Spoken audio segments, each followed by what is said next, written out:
అందరికీ నమస్కారం. నేను చైర్మన్ అయిన తర్వాత ఫస్ట్ అఫీషియల్ మీడియా కాన్ఫరెన్స్. ఈరోజు మీ అందరికీ welcome. Gaddar Telangana film awards GTFA. So మీ అందరికి తెలిసిందే ఈ అవార్డ్స్ ఇవ్వాలని ప్రభుత్వం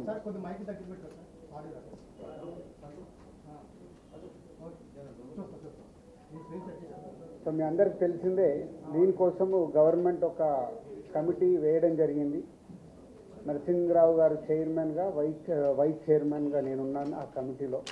సో దీనికి సంబంధించి అవార్డ్స్ ఎలా చేయాలి ఏంటి అనే దానికోసం గైడ్ లైన్స్ కోసం చాలాసార్లు మీటింగులు చేసి దానికోసం గైడ్ లైన్స్ మొత్తం రెడీ చేయడం జరిగింది.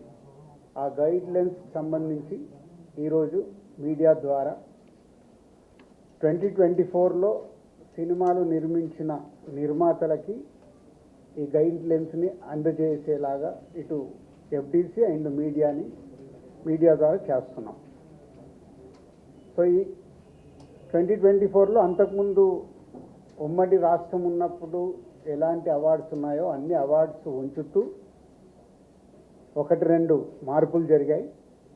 మెజారిటీగా అలాగే ఉన్నాయి. దాంతోపాటు పైడి జయరాజ్ గారి పేరు మీద అలాగే కాంతారావు గారి పేరు మీద కూడా స్పెషల్ అవార్డ్స్ యాడ్ చేయడం జరిగింది. అంతేకాకుండా ఉర్దూ సినిమాకి కూడా ఎంకరేజ్ చేయాలి అనే ఉద్దేశంతో ఒక అవార్డు పెట్టడం జరిగింది, బెస్ట్ ఫిలిం అవార్డు. అదొకటి యాడ్ అయింది. అంతేకాకుండా 2014లో తెలంగాణ ఏర్పాటైన తర్వాత ఉమ్మడి రాష్ట్రంగా ఉన్నప్పుడు మనకు నంది అవార్డ్స్ ఉన్నాయి. తర్వాత రాష్ట్రాలు వేరువేరు అయిన తర్వాత తెలంగాణ సపరేట్గా మనకు తెలంగాణ రాష్ట్రం రావడం జరిగింది. సో దానికోసం 2014 జూన్ నుంచి రిలీజ్ అయిన సినిమాలకి, అంటే ఎవ్రీ ఇయర్ 2014 జూన్ నుంచి 2023 డిసెంబర్ 31 వరకు ఎవ్రీ ఇయర్ ఒక బెస్ట్ ఫిలింకి కూడా అవార్డు ఇవ్వాలని నిర్ణయం తీసుకున్నాం. అంటే తెలంగాణ ఏర్పాటు అయిన తర్వాత మన అవార్డ్స్, తెలుగు సినిమాకి సంబంధించిన అవార్డ్స్ మిస్ అవ్వకుండా ఉండాలని ప్రతి సంవత్సరం ఒక బెస్ట్ ఫిలిం అవార్డు ఉంటుంది 2023 వరకు. అలాగే 2024 ఇందాక మీకు చెప్పినట్టు అవార్డ్స్ అన్నీ పాత రోజుల్లాగా ఎలా అయితే ఉన్నాయో కొన్ని మార్పులు చేర్పులతో ఫైనల్ చేయడం జరిగింది. ఆ గైడ్ లైన్స్ మీకు ఇప్పుడు మీడియాకు అందజేయడం జరుగుతుంది. సో అప్లికేషన్స్ ఇమ్మీడియట్గా స్వీకరించి స్క్రూటినీ చేసి జ్యూరీలు కూడా ఫైనల్ చేసేసి ఏప్రిల్లో ఈ అవార్డు ఫంక్షన్ అంగరంగ వైభవంగా చేయాలని ప్రభుత్వం ఆశిస్తుంది. దానికి అందరం FDC తరఫున అలాగే ఫిలిం ఇండస్ట్రీ నుంచి చాలామందిని ఇక్కడ మేము జ్యూరీలాగా తీసుకొని చేసి అవార్డ్స్ అనేటివి నెక్స్ట్ మంత్ బెస్ట్ ఈవెంట్ చేయాలని గవర్నమెంట్ ఆశిస్తుంది. దానికి మేము కంప్లీట్ చేయాలని ఈ రోజు నుంచి కంకణం కట్టుకున్నాం. ఇది మెయిన్ ఎజెండా. ఇవన్నీ మీకు ఇప్పుడు FDC నుంచి మొత్తం ఎలాంటి గైడ్ లైన్స్ ఉన్నాయి ఏంటి అనేది మీకు అన్నీ ఇవ్వడం జరుగుతుంది.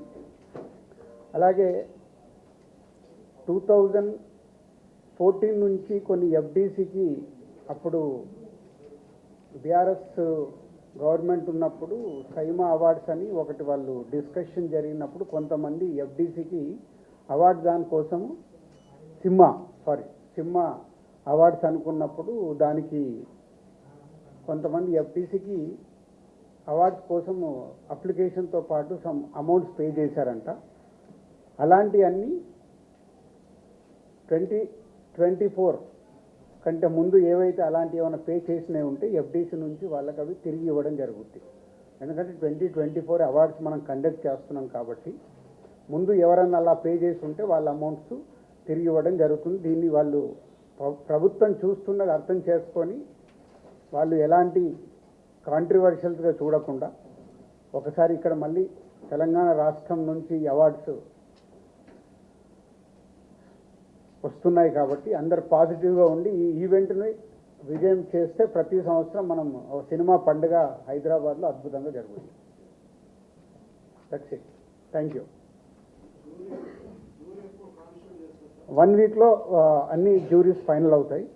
సో 1 వీక్లో అప్లికేషన్స్ కూడా స్వీకరించడం జరుగుతుంది. ఇవి 2 అయిపోగానే జ్యూరీ వాళ్ళ కార్యక్రమం మొదలు పెట్టేస్తారు చేసి ఏప్రిల్లో ఈవెంట్ ఉంటుంది. Thank you.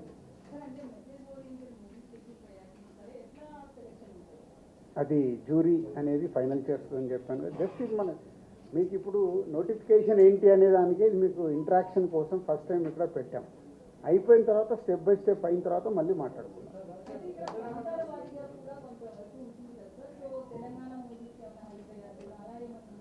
మీరు అదే అంటున్నాం, మొదటి స్టెప్లోనే రకరకాల ఆలోచనలు ఎందుకు, ఒకసారి ఇది ఫస్ట్ టైం చేస్తున్నప్పుడు దాన్ని సక్సెస్ఫుల్ అయిందనుకో ఎవ్రీ ఇయర్ మనం ఇంకా దాన్ని అద్భుతంగా ఎలా చేయాలనే ప్రయత్నం చేయాలి.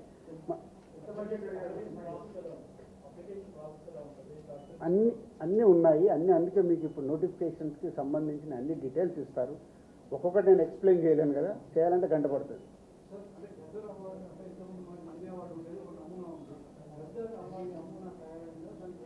అన్నీ రెడీ అవుతున్నాయి మీకు, అందుకే కదా నెక్స్ట్ మంత్ ఈవెంట్లో మీరు చూస్తారు కదా. ఇప్పుడే తినబోయే ముందు మీరు అన్నది అద్భుతంగా ఉంటాయి, అన్నీ వస్తున్నాయి.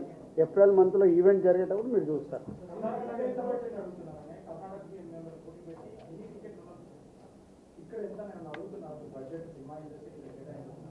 అప్పుడే ఇంకంత దూరం వెళ్ళలేదు. సీఎం గారికి ఒకటే విజన్, లాస్ట్ టైం నేను చెప్పాను కదా, హైదరాబాద్ని ఇంటర్నేషనల్ హబ్ చేయాలంటే ఏం చేస్తావు, దిల్ రాజు గారు నాకు ఒక ప్రపోజల్ ఇవ్వని అన్నాడు. అంటే నా సినిమా ఇండస్ట్రీ మీద అవగాహన ఉంది కాబట్టి ఇంటర్నేషనల్ హబ్ కావాలి అంటే మొన్నే మా ఎండి గారితో మేము అందరం కూర్చోవడం జరిగింది. అంతా రెడీ చేస్తున్నాం. ఈ ఈవెంట్ అయిపోయి దాని మీదకి వెళ్తాం. అవునా, ఇచ్చినప్పుడు మాట్లాడదాం. ఎందుకు దాని గురించి? అవార్డ్స్ అనేది ఎవరైనా ఇవ్వచ్చు, అది గవర్నమెంట్కి పోటీగానే అండర్లైన్ చేయడం బాగాలేదు, అది తప్పు. అది వాళ్ళు మీకు చెప్పారా? మీరు 100 అనుకుంటారు, మీరు అనుకుంటే ఏం పోయేది ఉంది? వాళ్ళు మీతో చెప్పారా గవర్నమెంట్గా పోటీకి ఇస్తున్నామని? చెప్పలేదు కదా. గవర్నమెంట్ అనౌన్స్ చేసింది, రేపు ఆటోమేటిక్గా ఈవెంట్ జరుగుద్ది. ఈవెంట్ జరిగినప్పుడు ఒక అద్భుతమైన ఈవెంట్ జరుగుతుంటే పోటీ ఎందుకు అవుతుంది?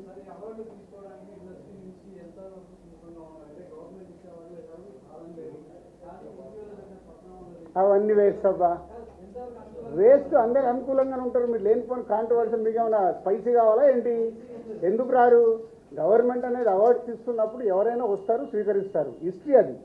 గవర్నమెంట్ ఇచ్చే అవార్డు అనేది స్పెషల్ అవార్డు. అది ప్రచారం మీ దగ్గర జరిగిందేమో, మీకు కావాలి కదా. అది మనం ఏ పని చేసినా 51% పాజిటివ్ ఉంటే చాలు. 49% నెగిటివ్ మాట్లాడే వాళ్ళు ఎలాగో ఉంటారు. 51 ఉన్నారా లేదా మీకు కావాల్సిన కౌంటింగ్ పెట్టుకోండి. గవర్నమెంట్ అవార్డ్స్ ఇస్తుంది ఏంటి మీరు రిప్లై అని 51 వస్తే మనం సక్సెస్. Thank you.